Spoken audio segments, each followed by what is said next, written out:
এই ভিডিওটাই আমি তোমাদের সাথে কয়েকটা কথা শেয়ার করতে চাই, যেটা আমার মনে হয় আমার সাথে না অনেকের সাথেই হয়ে থাকছে। তো একটা টাইম ছিল যখন আমরা ব্লগের ব্যাপারে কিছুই বুঝতাম না। বাট দিস ইজ 2026 এবং লাস্ট 3-4 বছর ধরে স্পেশালি ব্লগ ব্যাপারটা ভীষণভাবে ট্রেন্ডিং এবং আমার মনে হয় সবাই দেখে।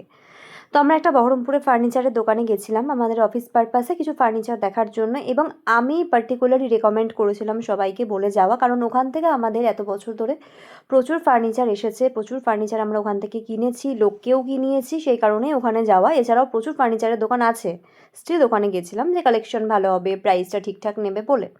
বাট ওখানে যাওয়ার পর থেকে অদ্ভুতভাবে দেখলাম ওনাদের একটা অদ্ভুত রকম ম্যানার্স, যেটাকে ম্যানার্স বলে না, যেটাকে মিনিমাম এথিক্স বা ম্যানার্স নেই বলে, আমি জানি না, কিছুই নেই ওনাদের মধ্যে, বেসিক কার্সিটুকু।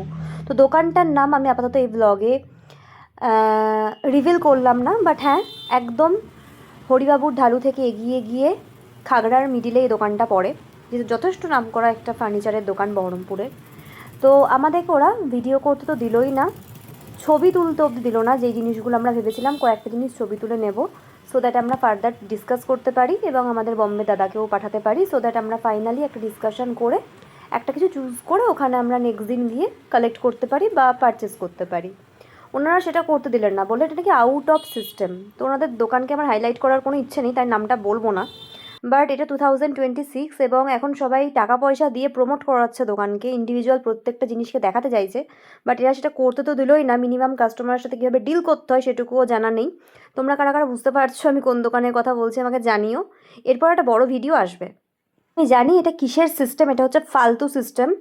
একটা ছবি তুললে কিচ্ছু হয় না, আসলে ওনারা জানেন যে এই ছবিটা তুলে আমরা অনলাইনের সাথে কম্পেয়ার করতে পারি, বারকোডটাকে জাস্ট স্ক্যান করে আমরা জিনিসটাকে দেখতে পারি যে ওনারা কতটা প্রাইসটা বেশি বাড়িয়ে রেখেছেন।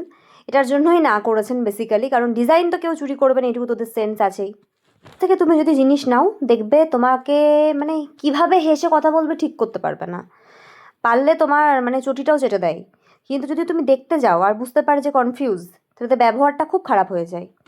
এই জিনিসগুলো দেখাচ্ছিল আমাদেরকে, মানে সো কল দেখানো, সব কিছুই ছিল খুবই বাজে কোয়ালিটির, স্টিল ওভার প্রাইসড। তারপরে আবার একটা ভিডিও করছিলাম, ওদেরই ভালো হতো, সেটাও আমাদেরকে করতে দেওয়া হলো না। আর ওনারা ভাবলেন হয়তো এই ভিডিওটা করে আমরা বিশাল বড়লোক হয়ে যাবো, অ্যাকচুয়ালি ওদেরই প্রমোশন হতো। ইভেন আমরা আরও বেশি করে ভালো করে বাড়িতে এসে ডিসিশানটা নিতে পারতাম যে আমরা কোনটা নেব, কারণ ছবি থাকলে সুবিধা হয় চয়েস করতে, ফার্দার ডিসিশান নিতে। আমি জানি না ওখান থেকে জিনিস নেওয়া হবে কি না, বাট আমি এটুকু বলতে পারি ওদের ওখান থেকে কোনো জিনিস আমি তো নেবো না, নিলেও জিন্দেগিতে ভিডিও তো আমি করবো না।